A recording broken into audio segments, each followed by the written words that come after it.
Hello, welcome back to part 2 of the 2018 June Maths Higher Paper 1 walkthrough. We're on question 8, questions 1 to 7.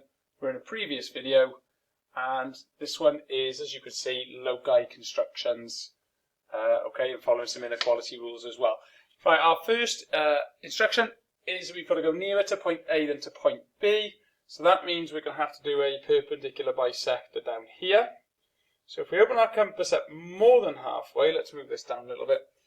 Open your compass more than halfway, so the ruler out the way, and go for 2 arcs, one from the top and one bottom. Okay, how we line it up there. And if we need to go back on the other side there, look, that's annoying. There we go. Okay, let's get rid of that out of the way.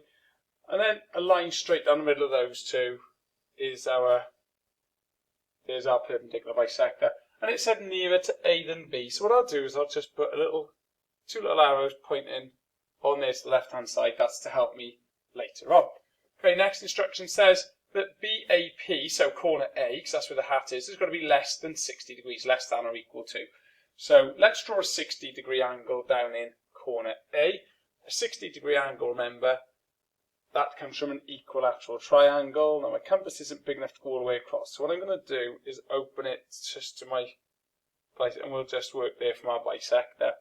So it's up and over from the left-hand side. Swap your compass round. Same from the other side now then, and we should get an equilateral triangle. And if I get a different colour line this time, let's go for green line. There we go, there's our 60-degree angle down in the bottom left-hand corner. Okay. Now it's said less than or equal to 60 degrees. So anywhere also underneath that line would be an angle that's smaller than 60. Okay, so you can see already that we're going to be inside that triangle when we do our shading. We've got one more instruction, and that is to be 6 centimetres or more than or equal to 6 centimetres from A. So this is why my ruler's been hanging around. I need to open my compass to 6 centimetres now. Hopefully it's going to go big enough. There we go, 6 centimetres, just over. So from corner A, so A to P, P is the point we're trying to find. So we've got to open 6 centimetres, so let's go up and over with 6 centimetres, so the blue one. I'll label it as 6 centimetres. And it says we've got to be more than or equal to 6 centimetres, so outside of that blue circle. So if we put it all together now, point P is closer to A, so on the left-hand side of the vertical line, less than 60 degrees, so underneath the green one, and outside of the circle, so point P can be anywhere in that region there. Now, a lot of circles and arcs hanging around there. Make sure you've got the right ones labelled, and so you're colouring in the right area. That's quite a tricky question. There's quite a lot going on there. Okay, number 9. We need to prove that AX is equal to BX. In other words, prove that this bottom triangle is isosceles. Okay, we've got an 80-degree angle. We're also told that BX is equal to BC. So these are in a different colour. BX, that's that one, is equal to BC. So that little one is also an isosceles triangle, which tells me that this angle here is 80 degrees, because the rule for isosceles triangles is they've got two angles the same.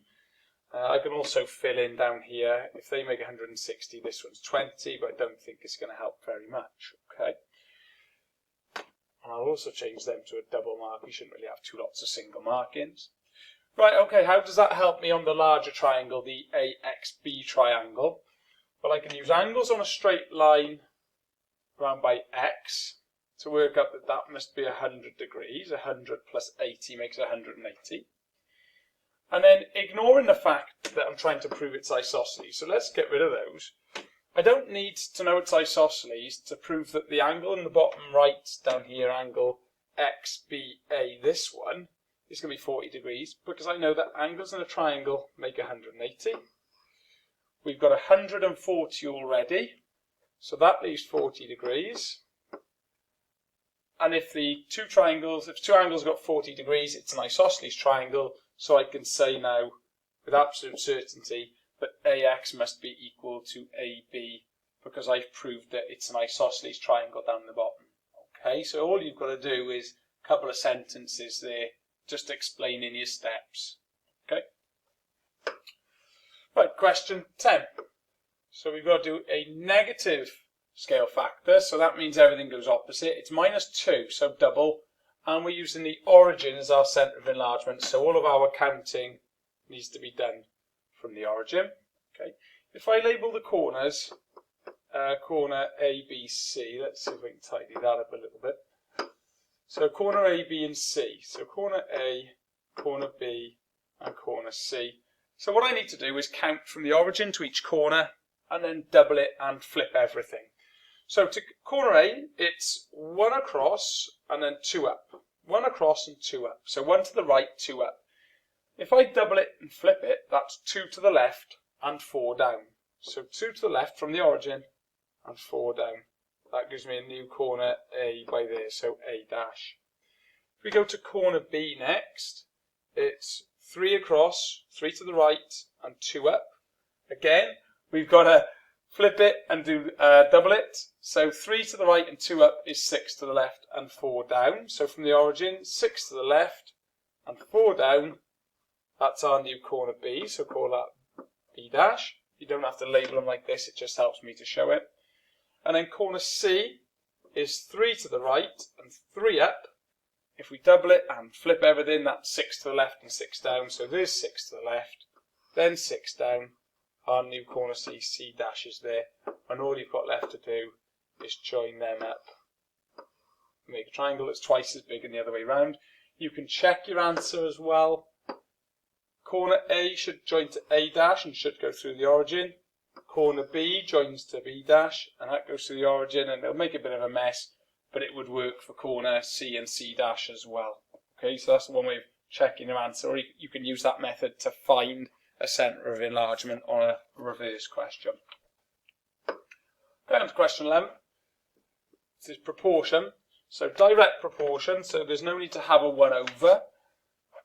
Y is directly proportional to the square root of x, and then straight away replace the proportion with an equals and introduce a constant k. We've got some values to put in, so y is 30 when x is 36, so k times the square root of 36. Well, the square root of 36 is 6, so 30 equals k times 6. If I take the 6 over and divide, that tells me that k is equal to 5. If you don't go back and put it in there, you're only going to get 2 out of 3. So now we can say, and I'll put it over here, that y equals 5 times the square root of x. And you must make sure you write that little statement there down to get the full 3 marks on part A. Coming down here then, so in the first empty box, we know that x is 49 and we're trying to find y. So y is equal to 5 times the square root of 49. The square root of 49 is either 7 or -7. Okay. I think we'll be alright with just saying +7 here because it's only giving us one solution. So 5 times 7 is 35. Okay.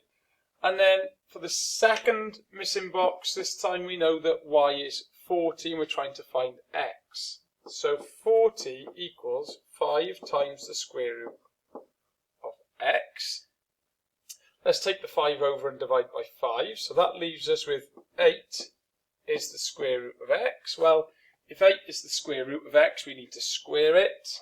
That gives us that 64 must have been x, because the square root of 64 is 8. So we've got 64 in the top box there. Okay. On to question 12. We've got to find two congruent pairs. So this is your SAS, SSS, okay, those rules, RHS and so on. Remember, AAA is not a rule of congruence, so I'm going to straight away get rid of those because a lot of people will try and say that they're congruent. Similar, yes. Congruent, maybe. Not definitely, though.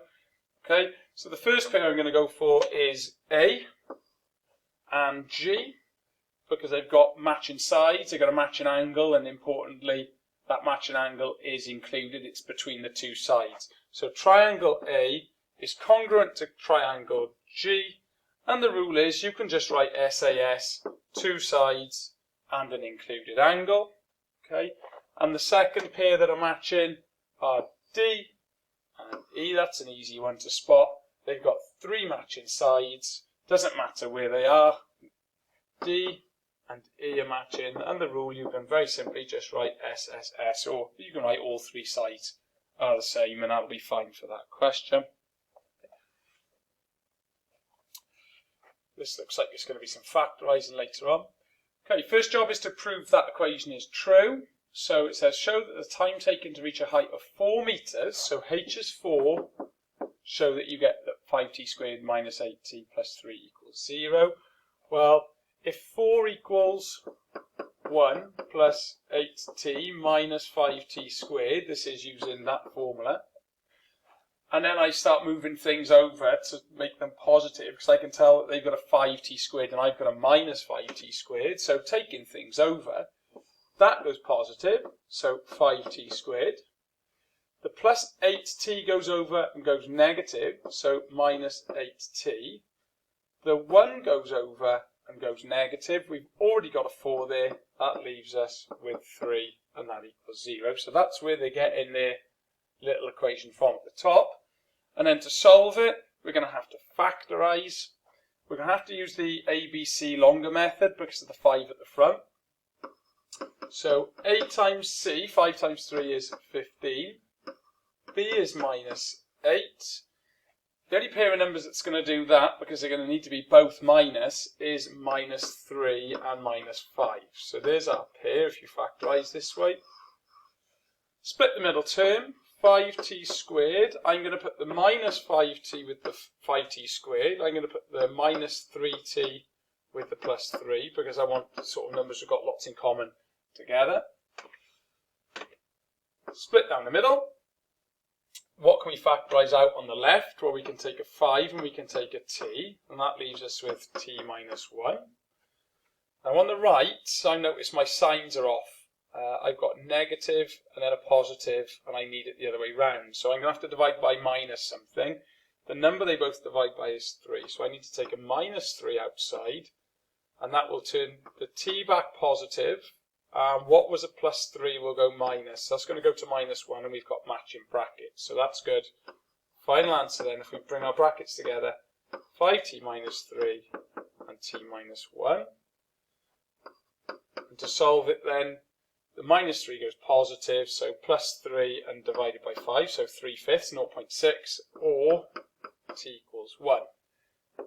Interpret your answer to part B in the context of the question. Well, if there's two answers, it's because whatever was thrown up in the air was at 4 meters twice. So it must have done, if that's the ground, then this line here, look, is 4 meters. All we're saying is that it went up and down. So the first time it was 4 meters high was 3/5 of a second, 0.6. And then on the way back down when it was 4 meters high again, that was after 1 second. So it passed 4 meters twice, and that's why we've got two solutions. Okay, and I'll do the next question in a new video.